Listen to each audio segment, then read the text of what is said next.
I'm Ash Kalra, State Assembly Member, representing District 25 here in San Jose. Dave Cortese, State Senator, Senate District 15, which is primarily San Jose. Don't overcomplicate it. We're there to represent people. We're not. It shouldn't be intimidating to reach out to your elected officials. Just reach out like you would to, any other organization, or the way that you might reach out to your cell phone carrier if you have an issue there. I mean, at the end of the day, we're a service-oriented industry. I think we probably and hopefully have more responsiveness than a lot of companies do. But ultimately, there's nothing to be intimidated about. We're here to receive your feedback and questions and concerns.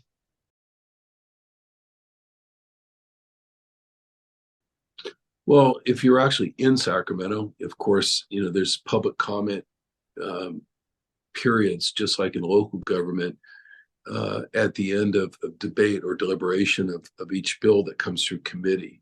That only happens at committee. It doesn't happen on the floor votes. That time is very limited, and the amount that you can say is very limited. So it's not as effective as, putting a letter or a position paper into a committee, or talking to the committee consultants directly, which is also something that, you could do. All that input that goes in to a legislator's staff or to committee staff, or if you have the opportunity, to spend a couple of minutes with in person with legislators or their staff, that's valuable as well. Mm-hmm. All those bills that I'm talking about are broken down into staff assignments in the legislators' offices.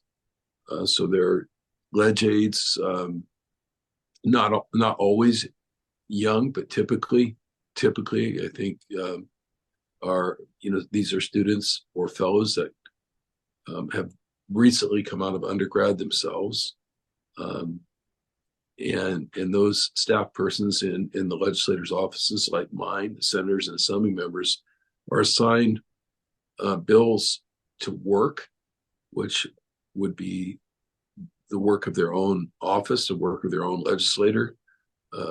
Bills by Dave Cortese, for example, but they're also assigned kind of a division of labor to break down every other bill, whether it's from the Senate or the Assembly, during the course of the year. So talking to them helps. The challenge with talking directly to legislators is that our schedules are severely impacted. So it's very difficult to do.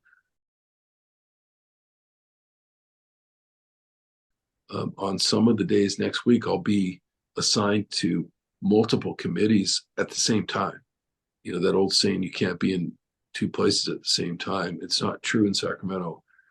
So what we end up doing is, being double booked and triple booked. And then for voting purposes, sometimes we're only in committee long enough to vote on the roll call. So you can imagine how difficult it is with a schedule like that to actually sit down for 30 minutes or something like that and have a quality conversation, directly with constituents. So it's all the more important, all the more reason that, getting information, communication in,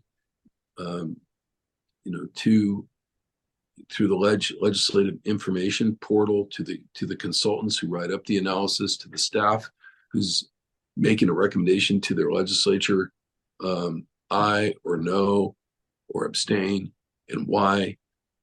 All those are great avenues, to get engaged and to make sure that your voice is heard.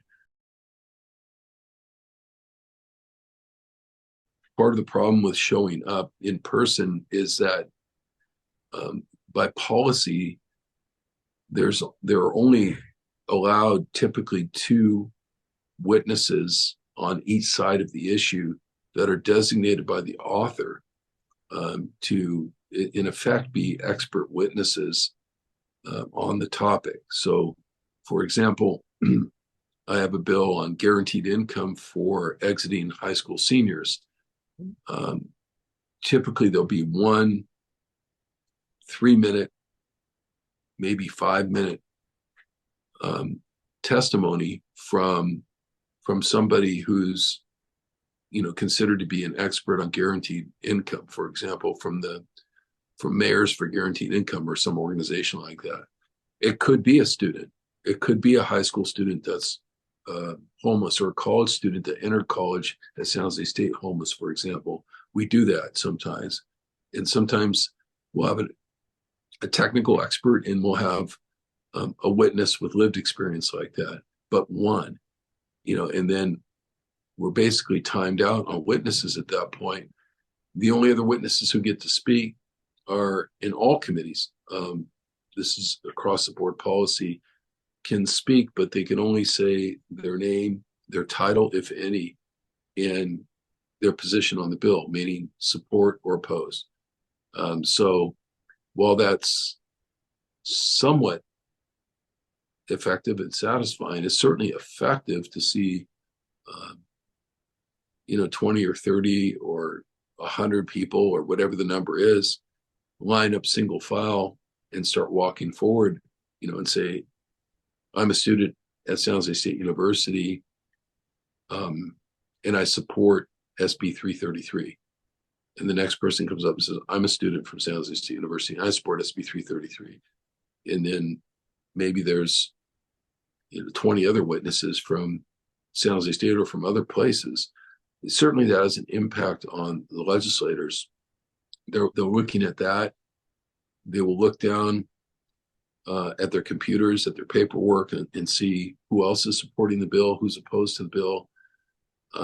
All of it, you know, tips the scales for people. It has an impact, but it isn't the most satisfying way to testify if you feel like you really have something to say that goes beyond just your position on the bill. And that's why, you know, getting in earlier to the committee staff for that committee, before they finalize the analysis for that bill that's going to go out to all the voting members, getting into them and providing a letter or some persuasive argument is, you know, can oftentimes feel a lot more satisfying than just showing up and saying, hi, I support the bill. Mm-hmm.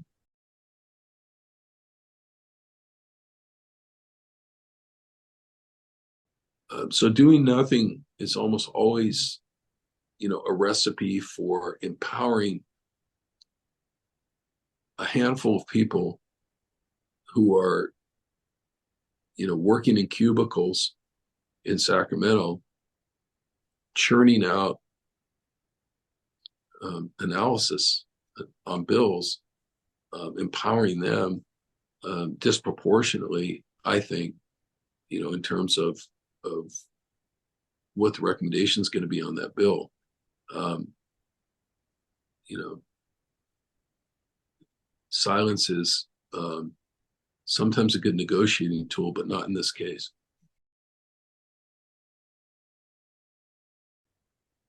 Well, all bills are introduced in January or early February of each calendar year. Each session is a 2-year session. So a bill that's introduced next January, for example, in 2025, can stay alive through the calendar year 2025 and 2026. But not all of the calendar year is part of the legislative year per se. There's a period while the governor is signing bills in October where the legislature is no longer taking votes. It's like a legislative recess. It's like I would call it a voting recess. Legislators are still working, but they're not in committees or on the floor voting, which makes that period between October, November, and December, that would be the voting recess. It makes that a very, very important time for constituents to bring forward ideas that they have for bills or challenges that they're facing their community that they feel need a legislative remedy. That's the best time to bring those forward, because now, you know, instead of a legislator being on 3 committees per day um, having a very impacted schedule, managing 20 bills, while you're trying to get their attention.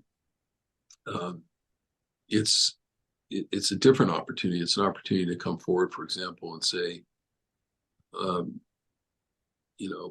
we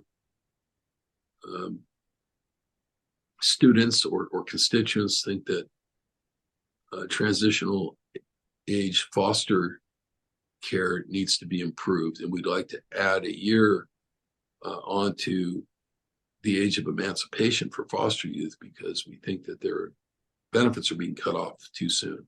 That's a pretty straightforward bill. Everyone knows that right now you're emancipated from foster at 21 years old. Pretty simple bill to add on a year.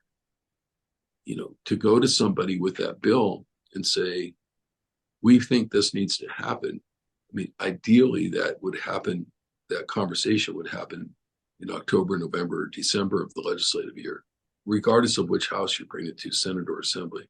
Mm-hmm. So the easy way to do that, if you're a local constituent in Santa Clara County, for example, is to approach members of the Santa Clara County delegation, because you can find them.